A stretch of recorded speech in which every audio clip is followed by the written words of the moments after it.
Hey guys, this is Casey from Jeti USA here, and today I'm going to show you a little bit about the digital trim and auto trim functions of your Jeti Duplex transmitter.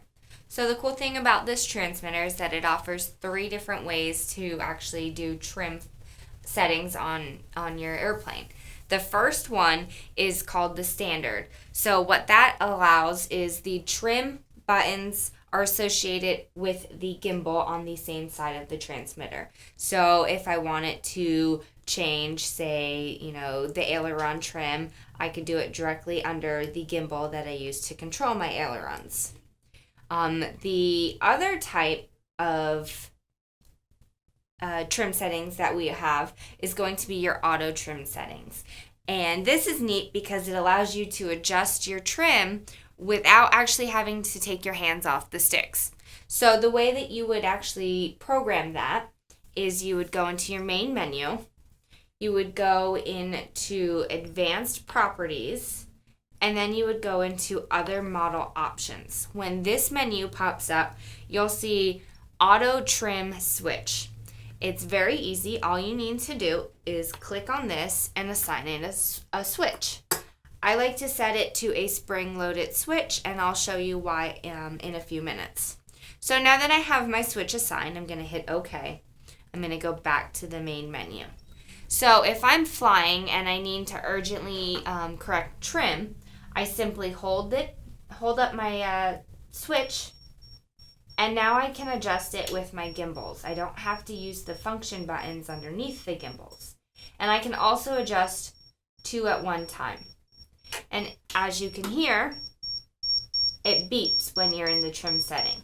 Now when you're ready to continue flying and get out of your trim menu, you just let off the button, and because it's on a spring loaded, it pops back, and now you can just fly as you would be. So that's how you'd set up the auto trim. Now the third way to do it is actually cross assigning. What this allows for is you can cross assign the function buttons to the opposite gimbal. So if I was flying and I wanted my ailerons, I could cross assign them so that I could adjust it here and leave my finger on the stick. So the way that we would actually do that is we'd go into menu under fine tuning, and then we'd go to our digital trim menu. Now, in order to set up the cross assign, what you need to do is change the function associated with the trim button. So you can see by the arrows indicated on the left side of the screen what the trim buttons are. We're going to go ahead and change our ailerons from being on the right side to the left side, and we're going to put the rudder on the right side. So you simply go into the function and you select what you want to swap it out with. And now I'm going to go down to, I changed ailerons to rudder. Now I'm going to go and change rudder to ailerons. And if you look at the values here, you can now see that when I want to change the ailerons, I go to the left side of my transmitter. And when I want to change the rudder, I do it from the right side. And you can see the value changing. One of the neat things, and you can kind of hear with this transmitter, is it'll actually beep as you're getting to the endpoints, and it will beep when you get to center.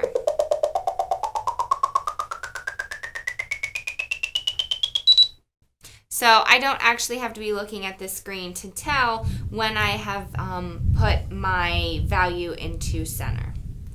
So now that we know how to cross assign and change the functions associated with the trim buttons, I'm going to actually take you through a little bit of the menu that you see here. So the first thing you're going to see is, like I said, the function associated with the trim button. The second thing you're going to see is the value. What the value shows you is the actual trim rates that you have assigned with that function. After that, you see stored. Now the stored value shows the value of trim memory function. When you go to the next page, you can hit this button and it scrolls to the next page. You see the mode. Now the mode helps specify basic trim behavior. For example, you have centered only. So what centered does is it allows you to adjust only the servo center points, and the end points remain the same. In addition to centered, you have linear, throttle low, throttle 50% low, and throttle high. Now, another feature that I think is really good to use is the throttle low. And the reason I say this is because it'll allow you to affect only the low point and not the high point. So this comes in very handy. Say, for example, you're running a gas engine and you don't want to adjust the max RPM, but you do want to move the low point to close your carburetor so that you can shut down your engine. So you might want to keep that in mind when you set up your trims. For demonstration purposes, though, I'm going to leave them uncentered. The next thing you see is the step. What the step is it's how much each button push will change. So right now it's set at 2%. So every click of the button will move it only 2%. But I can go ahead and actually I can set this. We'll pick an arbitrary number. We'll pick 20.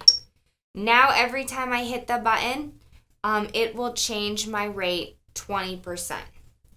And the last column in here is going to be your minimum and maximum rates. You can actually adjust the value of trim based on the maximum limits. So, I mean, I can set this all the way up to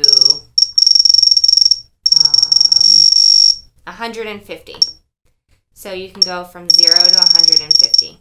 We're just going to leave it at 100 for now. But I do want to show you how this step changes, and that's going to be on the first page. So like I said, we moved the rudder 20%. So now whenever I hit this, each value will go up by 20 until it hits my maximum.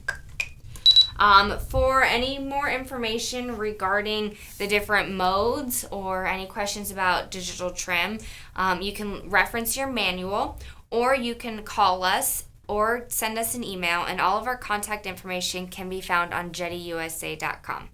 Thanks for watching.